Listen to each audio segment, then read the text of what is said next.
inspirar muito mais nessa noite. Então faça isso, em nome de Jesus. Amém.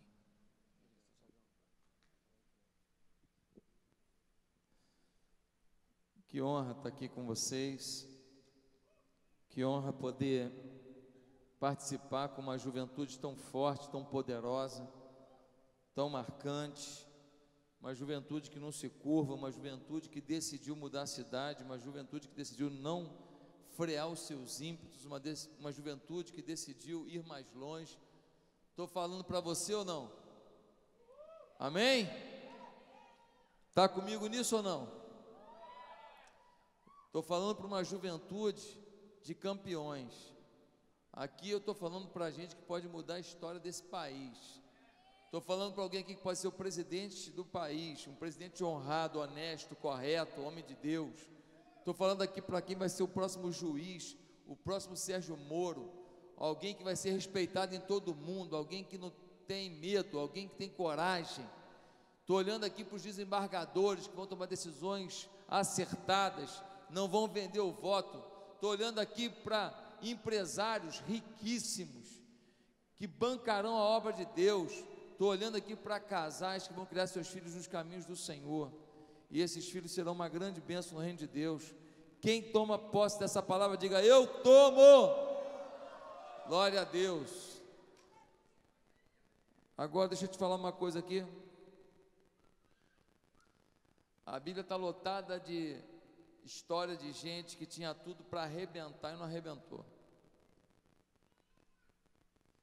E a Bíblia está lotada de história de gente que tinha tudo para não ser nada e arrebentou. Vocês estão falando de legado nesse período. E um monte de gente que não tinha legado nenhum para deixar, humanamente falando, deixou, como Jefté. Família pobre, família prostituída, dificuldades. Um homem que foi desprezado e de repente Deus o levanta para ser um grande líder.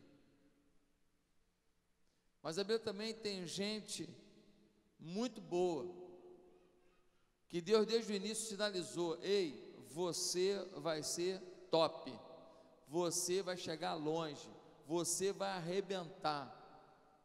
Mas no meio do caminho fracassou. E eu quero fazer uma reflexão breve hoje, falando de um desses caras. E um dos que eu gosto de falar para jovem é Sansão. Porque nós jovens, nós estamos na transição, nós jovens, estamos na transição entre a criança e as pessoas adultas. Ou seja, quando criança a gente cria no super-herói, e alguns adultos eram nossos super-heróis. Por exemplo, eu achava que meu pai podia tudo. Eu chegava num lugar, vi uma coisa caríssima, eu falava: pai, compra para mim. Eu tinha a sensação que meu pai podia tudo. Um dia meu pai falou assim: não quer que eu compre esse poste para você, não? O meu avô comprava tudo quanto é doce que passava em frente da rua. Eu pedia: vô, compra aquele biscoito de polvilho, compra aquele pirulito. E o meu avô comprava. Um dia a gente foi no centro da cidade, lá de Vitória, um prédio enorme. Eu perguntei para o meu avô: vô, esse prédio é seu? O meu avô falou assim: quem dera. E eu não entendi a humildade do meu avô. Como é que ele falou quem dera? Meu avô era rico. Um dia passou uma cadeirinha, aquelas cadeirinhas de madeira, com um plásticozinho que vai enrolando assim. Lembra dessa cadeirinha? Quem lembra? Vocês pegaram isso ainda? É mesmo? Porque na minha época, isso é antigo. E o meu avô, eu falei: vô, eu quero aquela cadeirinha. E o meu avô comprou. Eu falei: quem compra aquela cadeirinha não compra um prédio? Claro que compra. O meu avô era top. Eu tinha essa sensação. Quando a gente está na juventude, a gente está no meio entre acreditar nos heróis e os heróis que a gente cria. E a gente está na hora da gente decidir se nós vamos ser herói para alguém. Quem me acompanhou? Quando criança, alguém é seu herói. Quando é adulto, você é herói para alguém. Na juventude, a gente decide que caminho vamos tramar com Deus, que caminho vamos traçar com a nossa inteligência e com a nossa garra, para a gente sair do conto de fadas para a realidade e ter heroísmo para deixar, legado. Agora olha só Juízes capítulo 13, versículo 5. Juízes 13, versículo 5. Diz assim: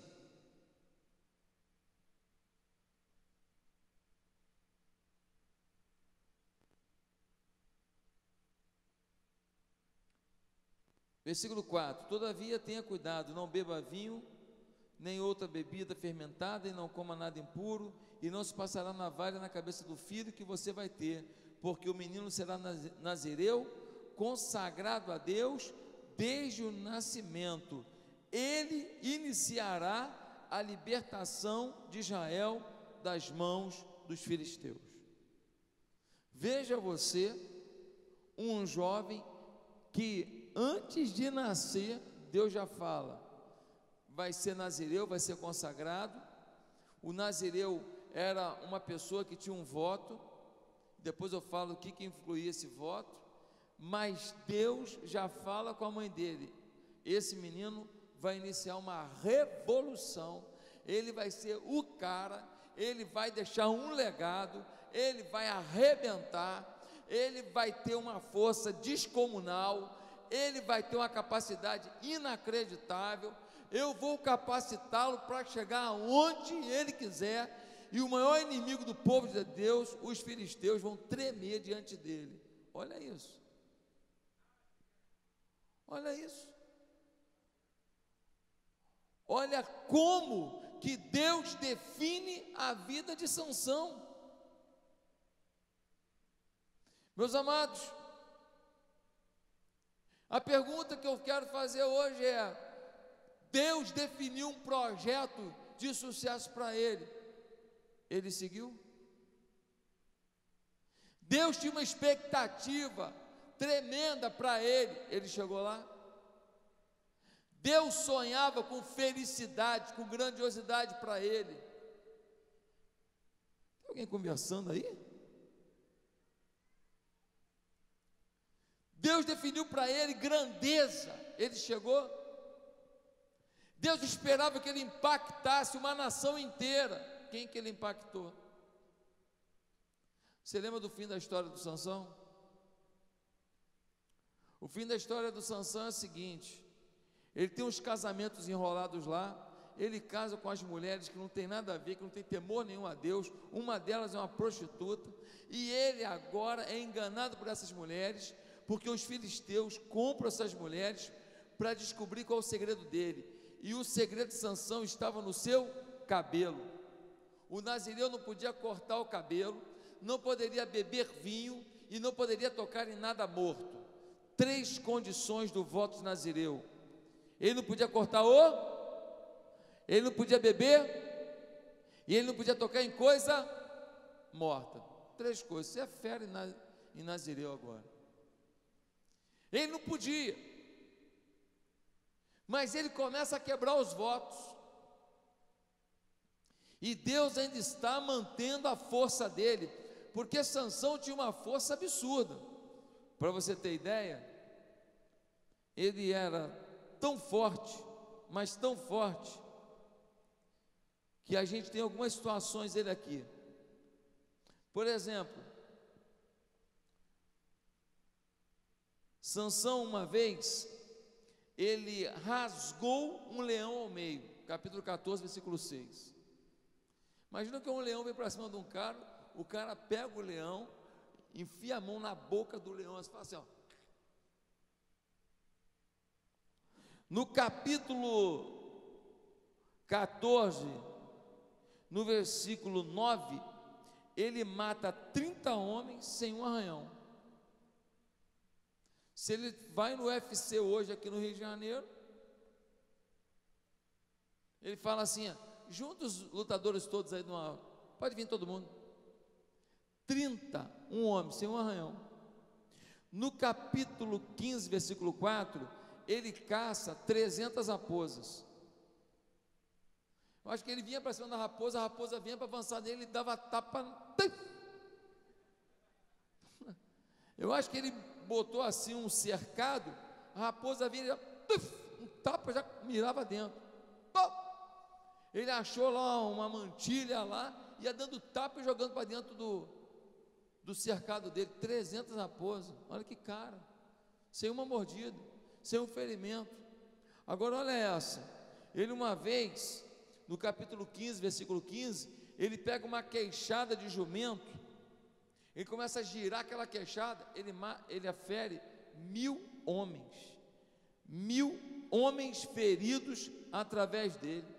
No capítulo 16, versículo 3, ele pega as portas da cidade, aquelas portas de madeira grossa, ele pega as portas da cidade, com tranca, com ombreira, com tudo, e carrega por 61 quilômetros, e a maior parte disso é subida, até a cidade de Hebrom. Imagina que é pegar uma porta de madeira enorme, botar nas costas, dar 61 quilômetros de subida. O cara é o He-Man. O cara é o incrível Hulk. Deus deu para ele um diferencial, num tempo em que não tem revólver, porque hoje não adianta de nada isso tudo. Num tempo em que não tem revólver, um homem com uma força física como essa, tendo um escudo para proteger de uma espada, acabou. Uma escudada dele mata o cara. Ele é uma arma viva. E Deus queria que ele libertasse o povo de Israel da opressão dos filisteus. Mas o final da vida dele qual é? Ele tem uns casamentos, ele tem um segredo que ele não pode cortar o cabelo, as mulheres ficam insistindo com ele, e descobrem finalmente o segredo dele. E contam para os filisteus, o cabelo dele é cortado enquanto ele dorme, e quando ele vê os filisteus, ele acha que ele ainda tem força, mas ele perdeu a fonte da força, ele quebrou uma aliança com Deus, e aí ele é preso, humilhado, os olhos dele são vazados, ele é levado cego para o templo de Dagon, e todo mundo está rindo dele, são quase 3.000 pessoas rindo dele, porque ele agora está inofensivo, o campeão do UFC agora é um gatinho manso, é uma coisinha mimada, ele não faz mais mal para ninguém, e ele pede a Deus que lhe dê força mais uma vez, ele bota a mão em 2 pilastras, que são as pilastras centrais do templo, e ele ali fala: Deus, me dá força mais uma vez. E as pilastras naquela época eram rodas de pedra que iam se sobrepondo uma a outra. Se você desloca uma delas, elas imediatamente fariam com que todas despencassem. E ele consegue fazer isso, e o templo vem abaixo, matando todos aqueles que faziam chacota, mas também ele morre. O homem que veio para ser a grande revelação de Deus, o homem que veio para ser um instrumento de Deus, o cara que veio para ser o cara mais famoso, capa dos jornais, pela glória de Deus na vida dele, ele agora morre cego, quase que um suicídio, juntamente com os filisteus. Que fim trágico, que fim horrível. Quais são as lições que eu queria deixar com a gente aqui? Deus tem um plano muito maneiro para você. Deus tem um plano muito legal. Apesar de todo mundo falar que está valendo tudo, apesar de todo mundo dizer que no mundo você pode aprontar o que você quiser, que você pode ir para a igreja, sair daqui agora e ir para uma boate, que você pode vir para a igreja, sair daqui e beber todas, que você pode sair daqui e ter um namoro sujo, passar a mão na sua namorada, ir para um motel, e toda a sujeirada que o mundo oferece. Apesar de um monte de gente dizer isso, Deus está falando para você, sabe o que? Ei, se você não acreditar no mundo, acreditar em mim, eu vou conduzir a tua caminhada, E não me importa se você estudou numa faculdade linda ou numa faculdade muito ruim, ou se você fez curso de inglês, ou se você não sabe falar nem o português. Não me importa se você tem uma mãe que cuida de você, ou se sua mãe você nem conheceu. Não me importa se o teu pai não te criou, ou se você foi criado com todo mimo. Quem faz a tua história não é a tua família, não é o dinheiro que você tem, nem o curso que você fez. Quem faz a tua história sou eu. Mas você tem que acreditar. Você tem que acreditar que você pode superar todos os obstáculos da sua vida e ser alguém muito mais poderoso e vitorioso. Você tem que acreditar que Deus pode te usar para algo que você nunca imaginou. Você tem que acreditar que Deus pode mudar o seu destino. Você tem que acreditar que Deus pode fazer você ter um casamento feliz, apesar de na sua casa o casamento não ser feliz, apesar dos seus pais serem separados, apesar do seu pai ser um safado e a sua mãe outra.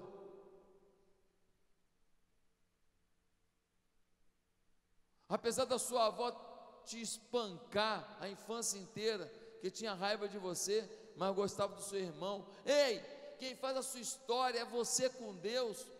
Quem quiser colaborar, que colabore. Prejudicar você não deve aceitar, porque Deus pode revigorar sua vida, melhorar sua história, te dar olhos de águia, te fazer enxergar os detalhes da vida e voar alto e chegar longe. Será que você crê nisso? Por que você pode talvez não deixar um legado poderoso na sua vida? O que pode fazer você não chegar onde eu estou falando? O que pode atrapalhar você de ser essa pessoa vitoriosa? Bem, a vida de Sansão ensina um pouco. Primeira coisa é você não ter uma visão clara de quem você é para Deus. Deus aqui falou com a mãe de Sansão, dizendo: vai ser nazireu, eu vou usar ele para uma grande coisa. Talvez sua mãe nunca te disse que Deus falou com ela em sonho, em revelação, numa mensagem, o que você seria. Não importa, eu estou te dizendo, Deus falou alguma coisa sobre você. Deus fala de cada um de nós, e Deus não bota uns para nascer e vir para esse mundo para ser porcaria, para ser mais ou menos, para ser furreca, para ser Zé Ninguém, para ser Zé Minhoca. Deus não faz ninguém para ser ausência de brilho. Você nasceu para brilhar.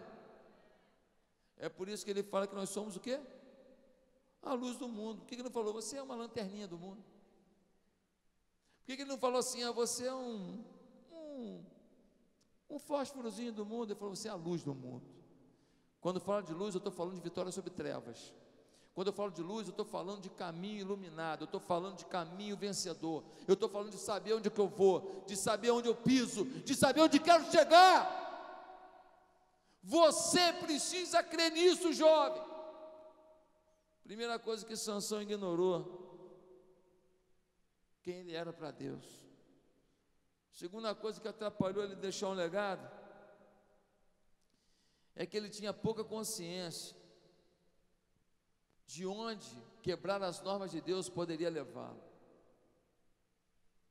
Ele tinha pouca consciência. Sansão era irresponsável. Ele não podia tocar em coisa morta. Um dia ele passou, tinha uma carcaça de um animal e tinha mel. As abelhas vieram daquela carcaça e fizeram mel. Ele viu o mel, ele foi lá e pegou o mel, tocou em coisa morta. Ei, querido, o pecado tem aparência, cheiro e sabor de mel, senão ninguém pecava. Mas quando você pega esse mel, você toca na sua morte. É quando você pega esse mel, que você toca na morte do seu caráter, na morte de um casamento feliz, na morte de uma vida autêntica, na morte de ser alguém vencedor. A gente não escolhe o rumo dos filhos, mas a gente escolhe a mulher com quem a gente casa, o homem com quem a gente casa. Eu escolhi uma mulher um dia. Sou apaixonado por ela. Louco por ela. Realizado. A gente vive feliz. Hoje, meu amor por ela, meu desejo por ela, meu desejo como homem por ela é maior do que quando eu casei. Sou doido por ela. Quando eu casei virgem aos 25 anos. Ah, pastor, duvido, é impossível. Eu casei virgem aos 25 anos. Eu tive lua de mel. Ah, pastor, eu vacilei já. Mas se você deixar o pecado, viver uma vida honesta, você vai ter uma coisa linda, que é lua de mel. Lua de mel. Parece que você está num conto de fada, cara. Rapaz, parece que você é um príncipe que está vindo num cavalo branco e vai resgatar a Cinderela. Negócio louco. Você dorme, quando você acorda, fala assim: estou casado mesmo? É um negócio de doido. Você não acredita. É fabuloso, é maravilhoso. O mundo não tem lua de mel. Lua de mel é para quem vive santidade. Eu tive lua de mel. Até hoje eu lembro da minha lua de mel. Até hoje eu me emociono lembrar da minha lua de mel. Eu tinha muito menos dinheiro. E a gente fez uma lua de mel que a gente podia. Estava comprando minhas coisas. Eu já casei com um apartamento próprio, pelo menos isso eu já tinha comprado. E aí a gente saía, então a gente olhava os lugares gostosos, mas mais barato, e a gente ia, e a gente chegava no lugar, e a gente comia lá um camarão, um negócio, e eu curtia cada momento da minha lua de mel. Cada momento, eu lembro de cada detalhe. A gente ri até hoje de momentos que a gente viveu. Sabe por quê? Porque um dia eu entendi que quebrar as normas de Deus tem consequência. Eu sei que o diabo tem fúria na minha vida e tenta cercar de todas as maneiras a minha vida.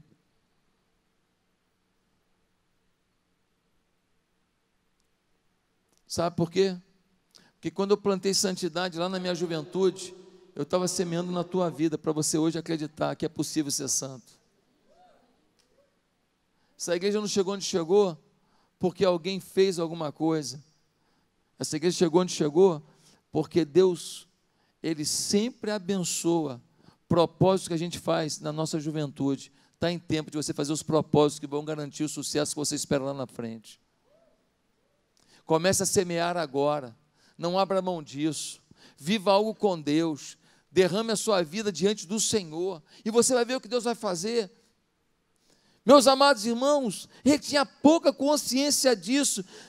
Depois, ele vai, encontra com a mulher, casa com a mulher, nem conversa.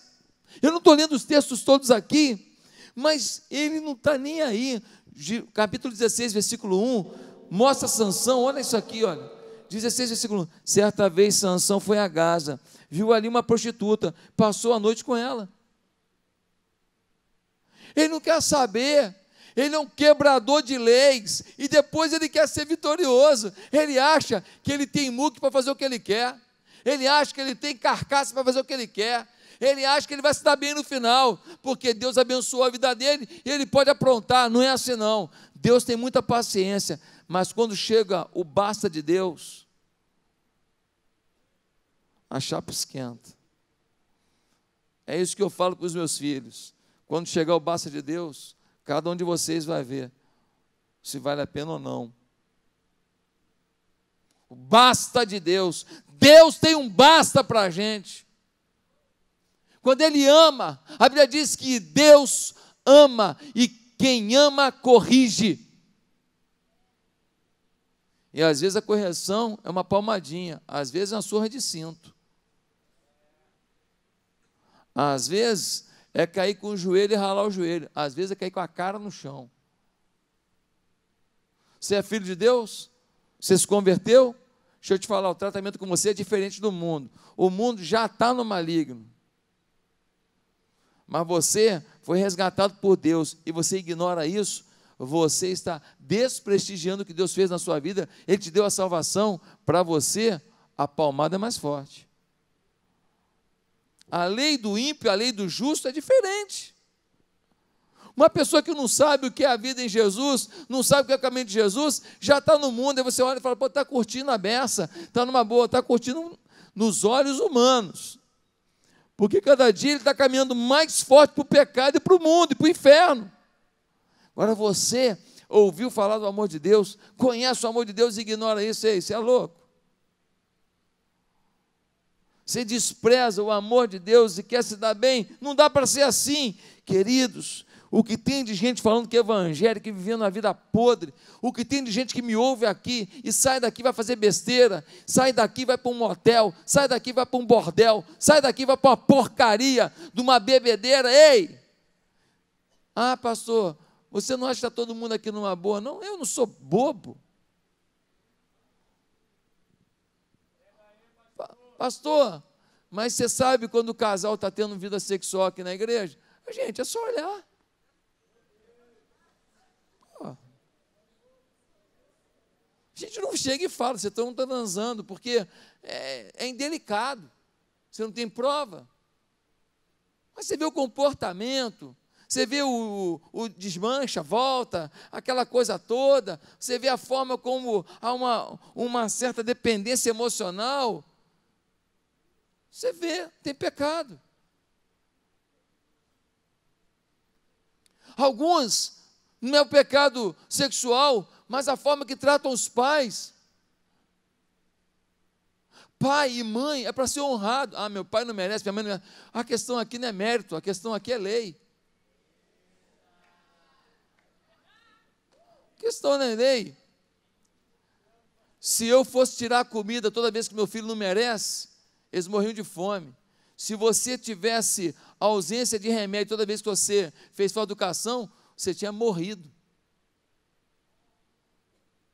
Porque pai não pode tratar filho pelo mérito, é pela lei, e a lei maior, que é a lei do amor. Queridos, esse cara quebra normas. E porque ele quebra normas, ele faz um péssimo casamento, junta com prostituta, depois junta com a mulher horripilante, uma mulher ruim, uma mulher má, Dalila. Mas bota mulher sensual nisso. Dalila tinha um Instagram, meu irmão, só foto. Fica seguindo os Instagram aí das Dalilas, que você vai ver o que acontece. Tem muito jovem que está só ali, seguindo um monte de mulher bonita, no Instagram, as Dalilas. E as Dalilas com as poses.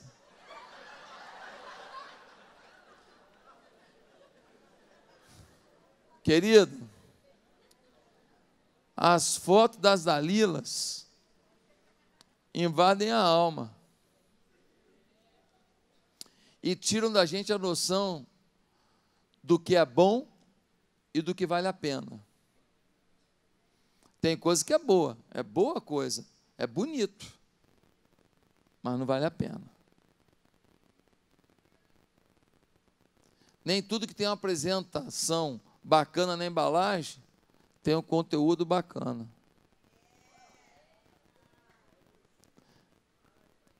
Mas se você vive seguindo as Dalilas, você está num caminho de morte. E tem muita moça também seguindo os Dalilos aí. Ah, mas esse menino, que peitoral. Ah, que coisa mais fofa. Meu tamanho certinho. Mas esse cara xinga a mãe, não lava uma cueca, mal educado, trata a mulher como objeto.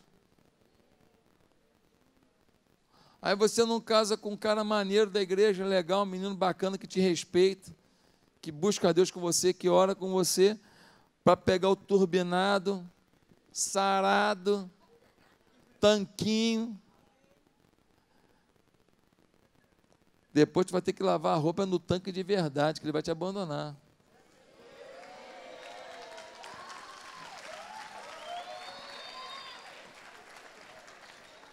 Eu não sou contra coisa bonita, não. Eu estou falando que há coisas mais importantes do que a estética. Eu estou falando que existem valores que são inegociáveis. E quando a gente vai casar, a gente tem que casar com uma pessoa e não com uma carcaça, que a carcaça passa. Essa turbinada aos 18 anos, quando a lei da gravidade chegar, que nós vamos ver. Cuidado, meu filho. A vida passa. A vida passa. Queridos, o que o Sansão ainda fez? O Sansão não aprendeu a lidar com pressões. Você veja só, a mulher dele pergunta para ele, qual é o teu segredo? Ele inventa uma mentira. Ela tenta pegar ele daquela mentira. Aí ele vai, quando vem os filisteus, ele enfrenta os filisteus. Aí ela, você mentiu para mim. Ele não reparou que ela entregou para os filisteus, não, a mentira? Aí ela pergunta, qual é o seu segredo? Ele veio te falar que ia cortar o cabelo, ele fala, é isso. Ele inventa uma mentira. Ela entrega para os filisteus tentam aquilo. E mais uma vez, ele não larga a mulher, porque ele tem um laço de alma. O sexo para Sansão é mais importante do que o caráter. O sexo para Sansão é tão importante que ele fica fora de si. Eu conheci uma moça que ela tinha um namoro de muito tempo. De vez em quando um rapaz abandonava ela, dava um rolé, namorava aqui, não dava certo, ele voltava para cá. E a mocoronga ficava aguardando.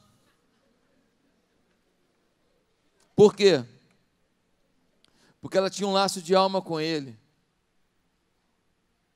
Ela tinha perdido a virgindade com ele e ela achava que agora ela tinha que limpar a honra dela casando com ele. Ei, quem traz a tua virgindade ao coração é o Espírito Santo de Deus. Se você pecou, ele te perdoa, se você for arrependido, e você segue em frente. Porque, ei, pecado nenhum pode dominar a gente. A Bíblia diz lá em Romanos capítulo 6, que a graça está sobre nós. O que você fez de errado não pode dominar a sua vida. Se perdoe, aceite o perdão de Deus e bola para frente. Onde eu errei, mas Deus me levanta. Onde eu pequei, mas Deus me levanta. Eu vou ficar no erro, eu vou ficar no pecado lá e vou desgraçar minha vida inteira porque um dia eu tive algum pecado, um erro. Ei, que isso? Sua identidade não é seu pecado. Nosso Deus é um Deus de perdão, de misericórdia. E lá no céu, meu filho, ninguém vai ter mais qualquer lembrança do que é essa carcaça, esse tempo presente, essa carne da gente produziu na nossa história. Agora você vê, a mulher fica em cima dele, até que uma hora ele fala, o meu segredo é o meu cabelo, ele não resiste a pressões. Provavelmente, Dalila falou assim, se não me falar, não vai ter. Aí ele, não, eu quero, não vai ter. A Dalila com a roupa sensual, a Dalila com o decote. E o besta, quando vê sexo, ele acha que sexo é a coisa mais importante da vida. Você sabe de uma coisa? Tem muita gente que não é nada na igreja, não se vincula na igreja, não é líder de célula, não adora a Deus, não segue uma vida bacana. Por quê? Porque ele acha que sexo, o mundo fala tanto de sexo, que ele pega sexo e transforma assim, na coisa mais importante da vida. Não é. Não é. Eu quero te falar que diálogo com uma pessoa, carinho, respeito, faz um casamento ir muito mais longe do que desejo sexual entre eles. Há casais lindos na televisão, que ele é um deus grego, ela é uma deusa do Olimpo, e os dois estão juntos e eles não conseguem se aturar, sim ou não? Sexo, eles têm. Beleza eles têm, mas não põe mesa, sim ou não? A gente tem que acordar para isso aí. Sexo é um detalhe da vida. É um detalhe, você é muito mais que isso. Não negocie. Agora tem gente que começa a namorar, pronto, já não leva a sério os estudos. Ei, se você não levar a sério os estudos, você se prepare para ser empregado de alguém aqui.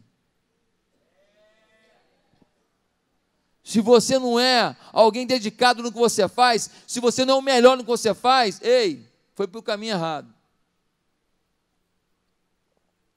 Pastor, não sou bom em matemática. Pastor, não sou bom em química. Eu não sou bom em física. Eu não sou bom em biologia. Miserável, você é bom em quê? Você tem alguma coisa que você é bom? Ah, eu sou bom com as mãos. Eu desenho bem.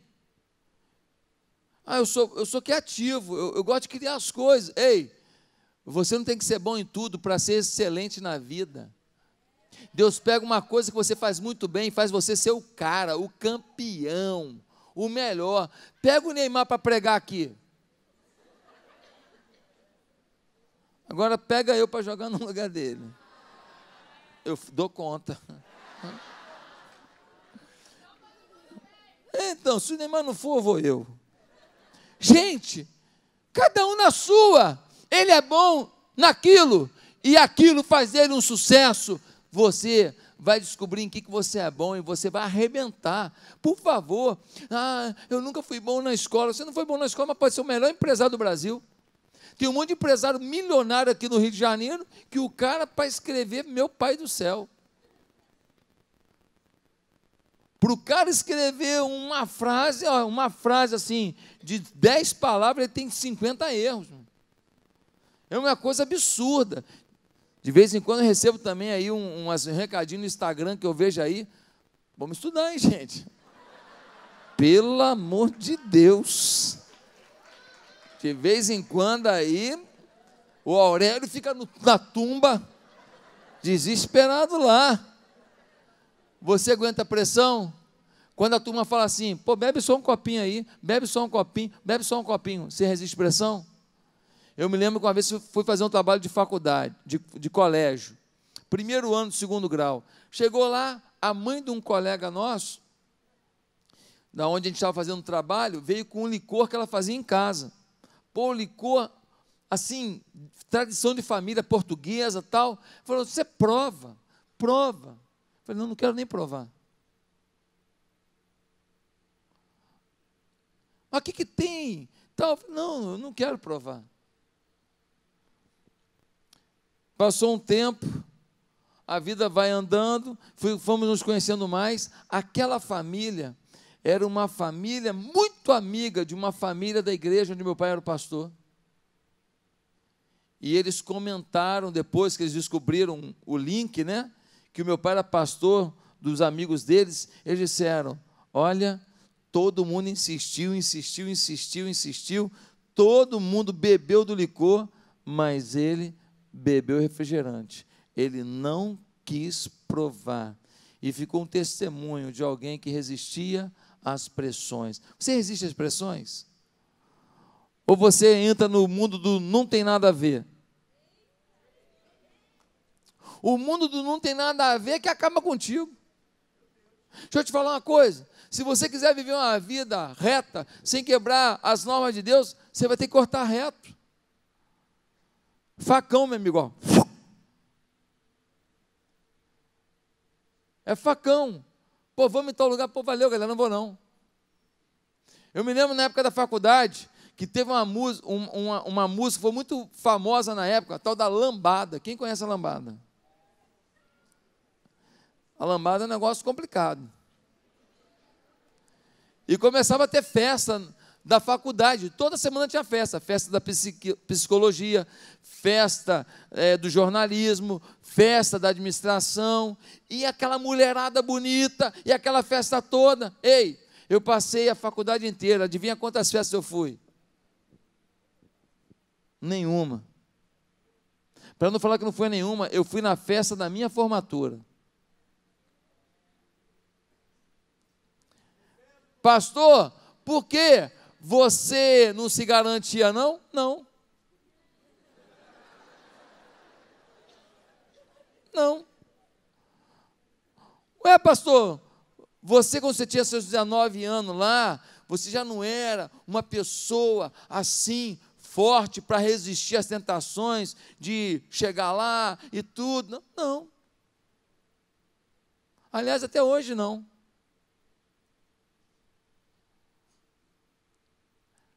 Só morre afogado quem acha que sabe nadar.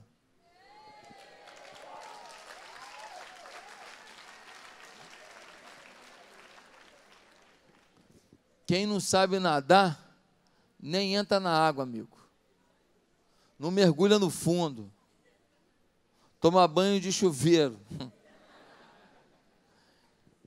É por medo do pecado que eu pude fugir do pecado. Porque o próprio apóstolo Paulo diz que aquele que se acha forte, ele é um tolo. Afinal, ele mesmo disse: o bem que quero, não faço. O mal que não quero, este eu faço. Querido, descontrole sexual, descontrole nas pressões, mas o pior de tudo que eu vejo na vida de Sansão é que ele não sabia validar a qualidade da vida espiritual dele.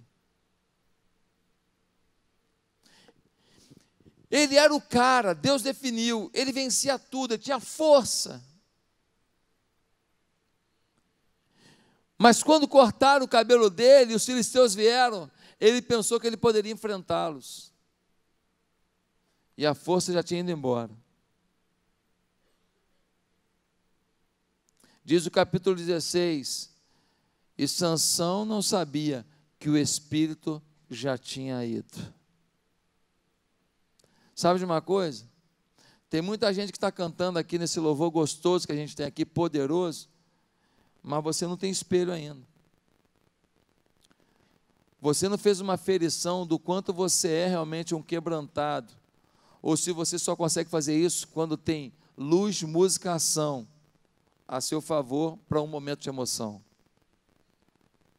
Você não vai ser aquilo que você é aqui, você vai ser aquilo que você empreende lá fora. Você não é de verdade o que você mostra aqui dentro, você é o que você mostra quando ninguém da igreja está te vendo. Daqui a pouco, a maioria de vocês vai estar trabalhando em corporações, você vai ser enviado para ficar uma semana trabalhando em São Paulo, em Porto Alegre, em Minas Gerais, em outro país, não vai ter ninguém para te ver, e você vai ser tentado a ir a lugares que você não deve, fazer o que você não pode. Por quê? Porque você é uma coisa diante das pessoas que te controlam, que te fiscalizam. Sansão não tinha uma clareza do quanto ele estava ou não próximo de Deus. No capítulo 16, versículo 20, nós lemos essa frase tão marcante. Diz assim: então ele chamou Sansão, os filisteus o estão atacando. Ele acordou do sono e pensou: sairei como antes e me livrarei. Mas não sabia que o Senhor o tinha deixado. Eu quero terminar aqui. Como é que vai ser teu fim, hein? Qual o legado que você vai deixar? Eu estou falando aqui para 1000 jovens que tem tudo para arrebentar, que tem tudo para não ser cabeça teleguiada, que tem tudo para ter identidade. Tem um monte de moça aqui que não precisa deixar o cara passar a mão aqui ou ali para você não perder um namorado, não. Você tem uma identidade, acredita em Deus.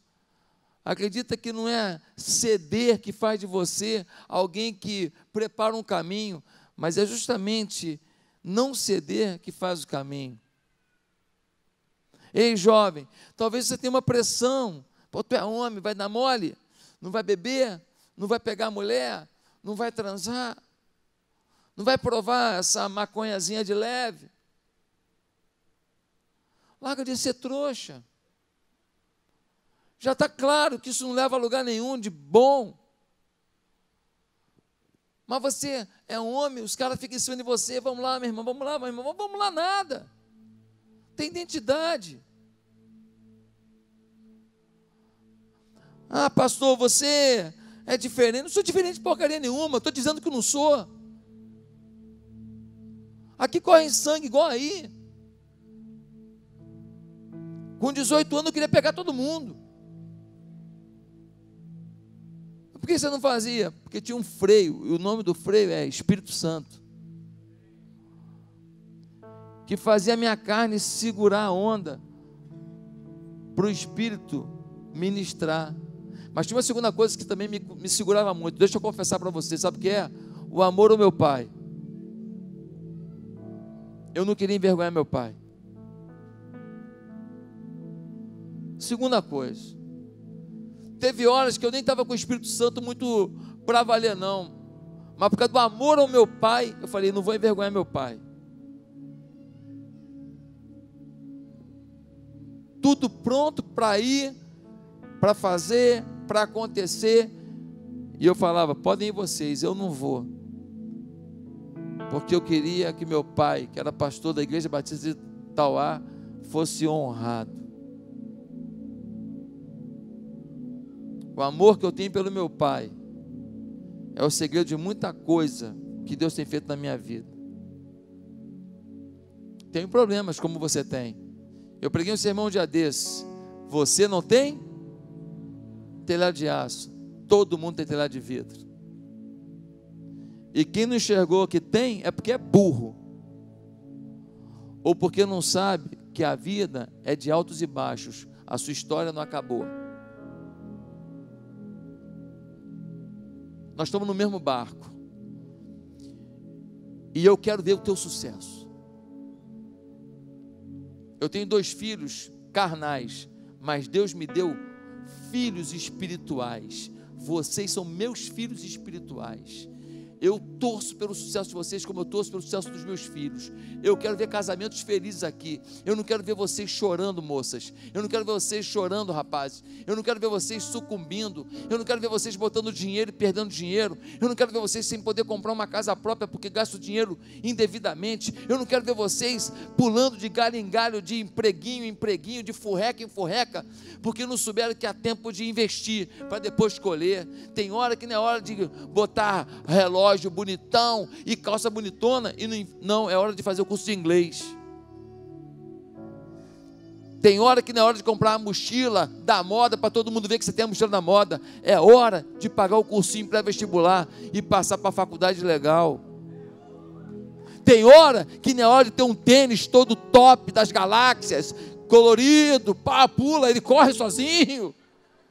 Não, tem hora que é a hora de ficar em casa, estudando e comprar um curso pela internet, se aprimorando nas redes sociais, para poder fazer um dinheirinho por fora, e com esse dinheiro, fazendo um trabalho de design ou de redes sociais, você bancar a sua faculdade, o seu curso, o seu sucesso. Eu trabalhava o dia inteiro, estudava à noite. Morri? Não. Cara, moça, bota uma coisa na tua cabeça. Quando você anda com Deus, a bênção te procura. A bênção te procura, as portas vêm. Ela te alcança. Às vezes você está indo no caminho errado. Ela te acha, ela te mostra o caminho. Eu vou passar a palavra para o pastor Tiago fazer o apelo aqui. O que Deus estiver tocando no coração dele. Mas eu queria te pedir uma coisa como minha juventude. Que você entendesse a paternidade espiritual que nessa igreja. Que vocês se vissem como filhos desse ministério. Que vocês soubessem que eu torço por cada um de vocês, como torço pelos meus filhos, e que o sucesso de vocês é a minha alegria, é a alegria do pastor Tiago, do pastor Hannes, do Tiago, na Mariana, de cada líder daqui, e que você não pode falhar. Ah, mas fizeram uma coisa que eu não gostei, mas me tiraram uma coisa que eu queria. Ei, para de choramingar. Isso faz parte do teu processo, isso faz parte do teu crescimento. Perder as coisas faz parte do teu crescimento. Mas quando eu ganhei, eu perdi, eu ganho e perco. Eu compro e roubam. Ei, faz parte. Porque a sua vida não é esse momento, não é essa fase. Você está em preparação. Sabe o que acontece? Muitas vezes a gente pede para Deus para tirar da gente o que Deus deu. A gente pede para Deus tirar da gente um sofrimento, uma situação, e foi Deus que deu para te preparar. Foi Deus que deu para você crescer. E moça, se o cara está aqui na igreja, não trabalha, não estuda, não valoriza a família, sai de perto dele. Se você está com a moça aqui na igreja, não estuda, não trabalha, não respeita a família, sai de perto dela. Procura uma mulher decente. Decente. O que é isso, pastor? O que é isso? Não. É isso mesmo. Não quero ninguém aqui investindo em furada, não. Porque tem muita gente que entra aqui só para poder dar umas mordidinhas em alguém. Tem muita gente que vem aqui só para ver qual é a boa do ambiente. E eu não vou botar eles para fora, porque o Espírito Santo pode pegar eles a qualquer momento. Mas também eu tenho que orientar para ninguém ser bobo aqui. Deus está nesse lugar. Deus tem promessa aqui.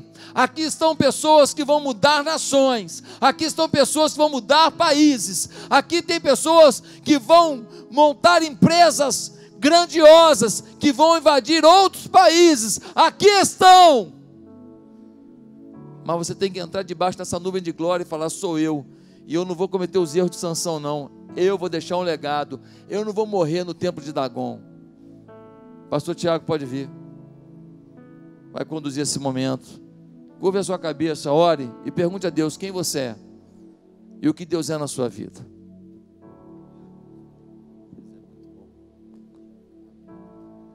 Eu amo esse cara. Mas eu amo o cara que está com esse cara, que é Jesus. E ele está aqui agora e ele quer uma resposta sua.